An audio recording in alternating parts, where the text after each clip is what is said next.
Bonjour, moi c'est Pierre-Yves. Et moi c'est Lucas. Et aujourd'hui ça fait déjà un bon moment qu'on est en télétravail. Donc on va voir avec Pierre-Yves des solutions pour travailler de manière collaborative en live sur du code. Il y a plusieurs solutions qui existent pour ça, mais aujourd'hui on va se concentrer sur une extension pour Visual Studio Code qui s'appelle LiveShare.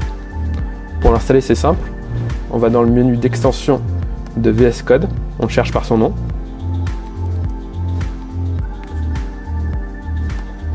On installe. Ensuite, pour partager une session en cours, on peut soit le faire par le menu d'en bas, ou soit par le panneau sur le côté qui a été ajouté, qui est un peu plus complet. Je clique sur le bouton Share. Pour la première fois, ça demande à s'identifier avec un compte GitHub ou Microsoft. Là, ça m'ouvre mon navigateur web pour m'identifier avec GitHub. J'autorise les accès. Là, c'est partagé. Et normalement, ça a copié le lien dans mon presse-papier. Lucas, je t'envoie ça par notre messagerie interne. Ça va me permettre du coup d'accéder directement à la session LiveShare en ouvrant Visual Studio Code. Là, moi je vois un petit pop-up qui me demande d'accepter Lucas.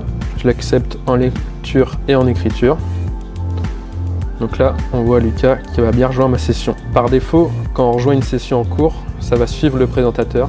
C'est pas mal pour présenter un projet, pour parler d'un bout de code. L'extension, elle est assez cool aussi pour faire du pair programming, pour faire du debug ou pour lancer des commandes sur un terminal commun. Donc là, tu vois, Lucas, le projet, c'est un générateur de sites statiques pour des recettes culinaires. Donc dans le dossier Recipes, il y a pas mal de recettes qui sont en Markdown.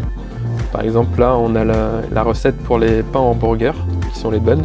Derrière, ça va générer du HTML avec un système de template. Tu me suis, mais si tu veux, tu peux te balader un petit peu dans le code, voir comment c'est construit et naviguer dans les différentes recettes de ton côté. Tiens, il y a une erreur dans la recette de la tarte tatin, à ce que je vois. Ouais. Donc un K ou un C pour les pommes Boscope. Si tu veux, tu peux utiliser la fonction focus pour m'amener sur ton fichier en direct. C'est dans le panneau latéral, la LiveShare. D'accord. C'est le haut-parleur. Focus participante. Voilà. C'est où l'erreur, tu disais ? À cet endroit-là, si tu vois le surlignage. Ouais. Ah oui, c'est Boscope avec un K. Bah, tu peux le rajouter si tu veux. Comme ceci. Et puis le beurre de micelle, on est breton, nous. Ah bah c'est vrai. On peut essayer de générer le site pour voir ce que ça donne en live. Je vais te partager un terminal à moi pour que tu puisses lancer des commandes sur mon PC. Ok, j'ai bien le terminal qui s'est ouvert. Ouais. Du coup, tu veux que je lance le serveur ? Ouais, je te le mets en écriture et puis là tu peux essayer la commande chez toi. Yes. Alors, je vais me lancer Jekyll-Serve pour lancer le site. Normalement, c'est lancé sur le port 4000. Ouais, il faut que je te le partage pour que tu aies accès chez toi. Encore accès. Donc là, je te fais share serveur, j'entre le port. Normalement, ça devrait être bon. Ouais, je le vois bien dans les serveurs share.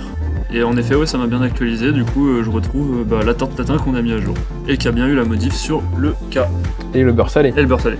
Ok, on a fait le tour de l'extension. Comme je disais avant, il y a d'autres solutions qui existent. Il y a notamment JetBrains qui a sorti un plugin Code With Me. Ça marche sur PHP Storm et leurs autres IDE. Moi, je trouve que ces solutions sont pas mal pour renforcer les liens quand on est en télétravail, aider ses collègues à distance. Je l'utiliserai même peut-être après le Covid.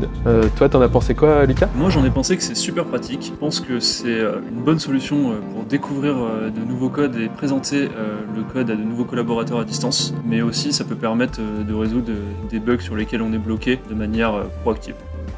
Merci de nous avoir écoutés. J'espère que ça vous servira. Et puis à la prochaine. Et on se revoit une prochaine fois pour une autre présentation.